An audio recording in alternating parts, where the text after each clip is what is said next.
नाजरीन आदाब। मौरख़ा 27 मई 2025 मुताबिक 28 ज़िक़ादा 1446 हिजरी के अवधनामा वाइस एडिशन में आपका खैर मक़दम है। पेश खिदमत है अवधनामा में शाये खास खबरों की तलख़ीस। वज़ीर आज़म नरेंद्र मोदी गुजरात के 2 रोज़ा दौरे पर हैं। इस मौके पर उन्होंने वहाँ कई रोड शो भी किए। हिंदुस्तानी फ़ौज की अफसर कर्नल सूफिया कुरैशी के कुंबे के अरकान ने भी वज़ीर आज़म मोदी के रोड शो के दौरान उन पर फूलों की बारिश की। वज़ीर आज़म मोदी ने भुज में रोड शो के बाद एक जलसे आम से भी खिताब किया। पीएम मोदी ने कहा कि मैं पाकिस्तान के बच्चों को बताना चाहता हूँ कि आपकी हुकूमत और फौज दहशतगर्दी के साए में बढ़ रही है और ये आपका मुस्तकबिल तबाह कर रहे हैं। इससे छुटकारा पाने के लिए आपको खुद आगे आना पड़ेगा। उन्होंने कहा कि खुश रहो, रोटी खाओ, वरना भारत की पॉलिसी और समत बिल्कुल वाज़ेह है। भारत ने अमन और खुशहाली का रास्ता चुना है। बुनियादी तालीम को समाज और कौम की बुनियाद बताते हुए उत्तर प्रदेश के वज़ीर आला योगी आदित्यनाथ ने कहा कि हर स्कूल में हर हाल में उस्ताद और तालिब इल्म का तनासुब बरकरार रखा जाएगा। बच्चों को मेयारी तालीम फराहम करने के लिए हर स्कूल में असातिज़ा होंगे। उन्होंने पीर को लोक भवन ऑडिटोरियम में बेसिक एजुकेशनल काउंसिल के ज़ेर एहतमाम एक प्रोग्राम में 3300 करोड़ रुपए के प्रोजेक्टों का आगाज़ किया। योगी ने गुज़श्ता 8 वर्षों में तालीम के मैदान में होने वाली बेमिसाल तब्दीलियों की तारीफ की और मुस्तक़बिल के लिए बुनियादी तालीमी काउंसिल के काम के एक नए मॉडल का खाका भी पेश किया। उन्होंने कहा कि तालीम बच्चों का मुस्तक़बिल संवारने का सबसे ताकतवर हथियार है। उत्तर प्रदेश के अलीगढ़ में पेश आए मॉब लिंचिंग वाक़े में पुलिस ने अब कार्रवाई शुरू कर दी है। हिंदुत्व तंजीम से मुंसलिक 20-25 नामालूम और 13 नामजद अफराद के खिलाफ सख्त दफात के तहत FIR दर्ज की गई है। इन मुल्जिमान पर कत्ल की कोशिश, डकैती और वसूली जैसे संगीन दफात लगाए गए हैं। इनमें से 3 नामजद मुल्जिमान विजय गुप्ता, विजय बजरंगी और लवकुश को गिरफ्तार भी कर लिया गया है। अब पुलिस दीगर मुल्जिमान की तलाश में सख्ती से मसरूफ है। उत्तर प्रदेश के मुजफ्फरनगर जिले की पुलिस ने बगैर इजाजत एक मस्जिद की तामीर के खिलाफ कार्रवाई करते हुए इतवार के रोज मस्जिद को सील कर दिया और 2 जिम्मेदारों को गिरफ्तार करके जेल भेज दिया। दरअसल भूपा थाना इलाके में वाक़े गांव में मुबैना तौर पर हुकूमत की इजाजत के बगैर एक मस्जिद तामीर की जा रही थी। इत्तला मिलने पर जिला इंतजामिया और पुलिस की टीम ने मौके पर पहुंचकर तहकीकात की और मस्जिद को सील कर दिया और मस्जिद के निगरान नियाजुद्दीन और प्लाट के मालिक यूनुस को मौके से गिरफ्तार करके BNS की दफा 170 के तहत जेल भेज दिया। पुलिस के मुताबिक उत्तर प्रदेश में हुकूमत की इजाजत के बगैर किसी भी मजहबी मकाम की तामीर गैर कानूनी है, जिसकी वजह से मुजफ्फरनगर जिला इंतजामिया की जानिब से ज़ेर तामीर इस मस्जिद पर यह कानूनी कार्रवाई की गई है। वज़ीर आला योगी आदित्यनाथ के जरिए लखनऊ में बुनियादी तालीम के महकमे का इफ्तिताही प्रोग्राम प्रयागराज जिले के पंचायत ऑडिटोरियम के अहाते में बराह रास्त नश्र किया गया। प्रयागराज जिले के बुनियादी तालीम के महकमे की कामयाबियों पर मबनी दस्तावेजी फिल्म को मेहमान खुसूसी उत्तर प्रदेश के नायब वज़ीर आला केशव प्रसाद मौर्य ने जिला पंचायत ऑडिटोरियम में बटन दबाकर रिलीज किया। इस मौके पर उन्होंने तालीम के मुख्तलिफ शोबों में नुमाया काम करने वाले असातिज़ा और दीगर अफराद को सर्टिफिकेट देकर एजाज से नवाजा।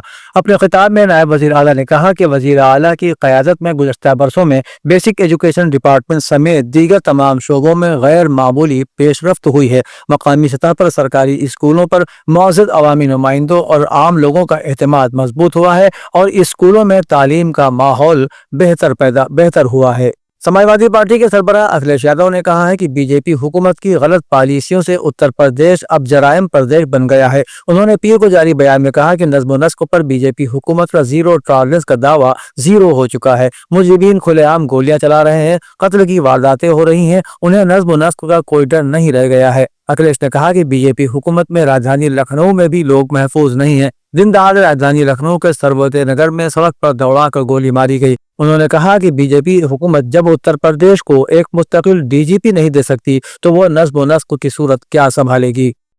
राजधानी के अलीगंज इलाके में वाक़े नया हनुमान मंदिर में बढ़ती हुई भीड़ और सिक्योरिटी की ज़रूरियात को पेश नज़र रखते हुए रियासती महकमे सयाहत ने चेहरे की शनाख्त के जदीद निज़ाम का एक पायलट प्रोजेक्ट शुरू किया है, जिसका मकसद सयाहों की निगरानी को मज़ीद मुनज़्ज़म बनाना और सिक्योरिटी खतरात से निमटना है। ये नई टेक्नोलॉजी भीड़ को मौसर तरीके से कंट्रोल करने और ज़ायरीन की हिफाजत को यकीनी बनाएगी। ये निज़ाम मजहबी मकामात पर टेक्नोलॉजी के इस्तेमाल की तरफ एक अहम कदम है। ये जानकारी रियासत के सयाहत और सकाफत के वजीर जयवीर सिंह ने दी। سابق رکن پارلیمنٹ اور وزیر اسمرتی ایرانی لوک سبھا انتخابات میں شکست کے بعد پہلی بار امیٹھی پہنچی، جہاں انہوں نے کئی پروگراموں میں حصہ لیا اور کہا کہ وہ امیٹھی کی ترقی کے لیے ہمیشہ تیار رہیں گی۔ بتا دیں کہ سابق مرکزی وزیر اسمرتی ایرانی لوک سبھا انتخابات میں شکست کے تقریباً ایک سال کے بعد پیر کو پہلی بار امیٹھی پہنچی۔ گوری گنج کے رائے انٹر کالج گراؤنڈ میں خطاب کرتے ہوئے انہوں نے کہا کہ میرا امیٹھی سے رشتہ خون کا نہیں بلکہ جدوجہد اور احترام کا ہے۔ انہوں نے کہا کہ میں خود کو سابق ایم پی نہیں مانتی۔ سابق مرکزی وزیر نے کہا کہ انہوں نے بطور رکن پارلیمنٹ ملنے والی پینشن کو نیشنل ڈیفنس فنڈ میں عطیہ کر دیا ہے تاکہ شہیدوں کے اہل خانہ کو مدد مل سکے۔ اودھ نامہ کے جہانما صفحے کے مطابق روس نے یوکرین پر بڑا فضائی حملہ کرتے ہوئے 367 ڈرون اور میزائل داغ دیے۔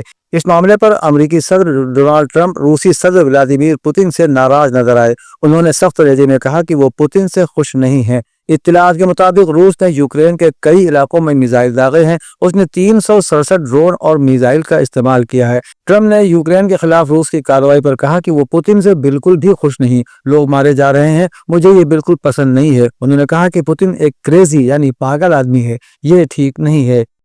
چائنا میں لیگولینڈ شنگھائی ریزورٹ جو عالمی سطح پر مقبول لیگو کھلونا برانڈ پر مبنی ہے، دنیا کی سب سے بڑی لیگولینڈ منزل بننے کے لیے تیار ہے۔ شنگھائی ریزورٹ افتتاح سے پہلے اپنے آخری مرحلے میں داخل ہو چکا ہے اور پارک ہفتے سے آزمائشی کارروائیوں کا آغاز کرے گا، جس میں منتخب مہمانوں کو اپنے پرکشش مقامات، شوز، ریستوراں اور ہوٹل کی سہولیات کا تجربہ کرنے کی دعوت دی جائے گی۔ مرحلہ وار افتتاح کا مقصد 5 جولائی کو سرکاری آغاز سے پہلے مہمانوں کے تجربے کی تمام چیزوں کو بہتر بنانا ہے۔ شنگھائی میں واقع ریزورٹ 3,18,000 مربع میٹر کو محیط ہے اور 2 سے 12 سال کی عمر کے بچوں والے خاندانوں کے لیے ڈیزائن کیا گیا ہے۔ اس میں 75 سے زیادہ انٹریکٹیو سواری، شوز اور پرکشش مقامات کے ساتھ ساتھ 8 تھیم والے علاقوں میں ہزاروں لیگو ماڈلز نصب کیے گئے ہیں۔ لبنان کی حزب اللہ کے سربراہ شیخ نعیم قاسم نے مزاحمت کی 25ویں سالگرہ کے موقع پر خطاب کرتے ہوئے کہا کہ یوم مزاحمت آزادی نے لبنان کو خطے اور عالمی سطح پر سربلند رکھا ہے۔ اس دن نے لبنان کو کمزوری کی حالت سے طاقت کی طرف منتقل کیا اور لبنانیوں کو عزت، وقار اور خود مختاری کے ساتھ زندگی گزارنے کے قابل بنایا۔ انہوں نے کہا کہ مزاحمت جاری ہے۔ انہوں نے مزید کہا کہ مزاحمت یقیناً کامیاب ہوگی اور اپنے مقاصد حاصل کرے گی۔ شیخ نعیم قاسم نے کہا کہ مزاحمت عوام اور اس پر یقین رکھنے والوں کا انتخاب ہے اور رہے گا۔